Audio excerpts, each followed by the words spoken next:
യുകെയുടെ Indian മഹാസമുദ്രത്തിൽ അവശേഷിക്കുന്ന ഏക പ്രദേശമായ ചാഗോസ് ദ്വീപുകൾ മൗറീഷ്യസിന് കൈമാറാനുള്ള തീരുമാനത്തിൽ ബ്രിട്ടീഷ് പ്രധാനമന്ത്രി സർ കീർ സ്റ്റാർമർക്കെതിരെ കടുത്ത പ്രതിഷേധമുയരുന്നു. ഈ ദ്വീപ് കൈമാറുന്നതിനുള്ള കരാർ പ്രകാരം ബ്രിട്ടീഷ് സർക്കാരിന് ഏകദേശം ഒരു നൂറ്റാണ്ട് കാലത്തോളം പ്രതിവർഷം 101 മില്യൺ പൗണ്ട് ചെലവ് വരുമെന്നാണ് കണക്കാക്കുന്നത്. എന്നാൽ 99 വർഷക്കാലത്തേക്ക് ഡീഗോ ഗാർഷ്യ ലീസിലെടുക്കുന്ന ഈ കരാർ പ്രകാരം 3.4 ബില്യൺ പൗണ്ട് മാത്രമാണ് ചെലവ് വരുന്നതെന്ന് സ്റ്റാർമർ പറയുന്നു. എന്നാൽ ഇന്നലെ പുറത്തുവിട്ട രേഖകൾ പ്രകാരം അമേരിക്ക വ്യോമത്താവളമായി ഉപയോഗിക്കുന്ന ഡീഗോ ഗാർഷ്യ ലീസിലെടുക്കാൻ ആദ്യ 3 വർഷത്തേക്ക് UK 165 മില്യൺ പൗണ്ട് പ്രതിവർഷം നൽകണം.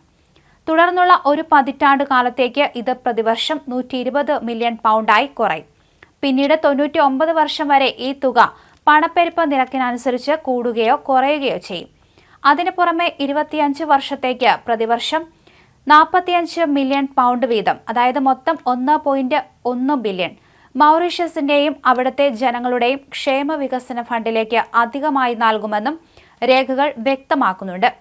അതിനു പുറമെ 1970കളിൽ വ്യോമത്താവളം സ്ഥാപിക്കുന്നതിനായി അവിടെ നിന്നും മാറ്റിപ്പാർപ്പിച്ച ചാഗോസ് നിവാസികൾക്കായി 40 മില്യൺ പൗണ്ടിന്റെ ഒറ്റത്തവണ ധനസഹായവുമുണ്ട്. പണപ്പെരുപ്പ നിരക്ക് 2% എന്ന അടിസ്ഥാനത്തിൽ ഈ കൈമാറ്റത്തിന്റെ മൊത്തം ചെലവ് 30 ബില്യൺ പൗണ്ട് വരെ വരുമെന്ന് ചില കണക്കുകൾ പറയുന്നു. ചെലവ് ചുരുക്കുന്നതിന്റെ ഭാഗമായി വിന്റർ ഫ്യൂവൽ അലവൻസ് കുറയ്ക്കുകയും ചൈൽഡ് ബെനഫിറ്റിൽ പരിധി നിശ്ചയിക്കുകയും ചെയ്ത പശ്ചാത്തലത്തിലാണ് ഇതെന്നും ആലോചിക്കണം. ഈ തുക മൗറീഷ്യസിന്റെ GDPയുടെ 3 ഇരട്ടി വരുമെന്ന് ഓർക്കണം. ഒരു കീഴടങ്ങലിനായി ബ്രിട്ടീഷ് നികുതിദായകരുടെ 30 ബില്യൺ പൗണ്ടാണ് സർക്കാർ വലിച്ചെറിയുന്നതെന്ന് കൺസർവേറ്റീവ് പാർട്ടി നേതാവ് കെമി ബെയ്ഡോൺ കുറ്റപ്പെടുത്തി. മാത്രമല്ല, ചൈനയുമായി അനുഭാവം പുലർത്തുന്ന ഒരു രാജ്യത്തിന് ബ്രിട്ടീഷ് പ്രദേശം കൈമാറി ദേശീയ സുരക്ഷയ്ക്ക് തന്നെ ഭീഷണിപ്പെടുത്തി നിർത്തിയിരിക്കുകയാണെന്നും അവർ പറഞ്ഞു.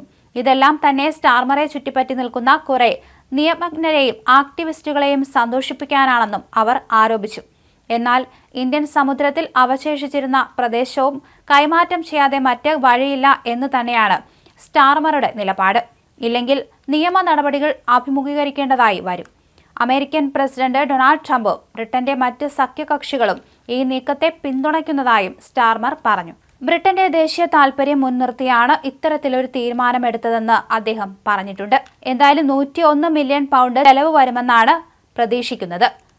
ഈ ഒരു കൈമാറാനുള്ള തീരുമാനത്തിൽ ബ്രിട്ടീഷ് പ്രധാനമന്ത്രിക്കെതിരെ വലിയ രീതിയിലുള്ള പ്രതിഷേധങ്ങളാണ് ഉയരുന്നത്.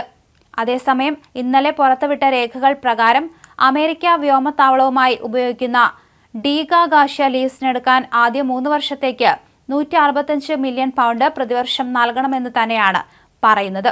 എന്തായാലും വലിയ രീതിയിലുള്ള പ്രതിഷേധങ്ങളും അവിടെ നടക്കുന്നുണ്ട്.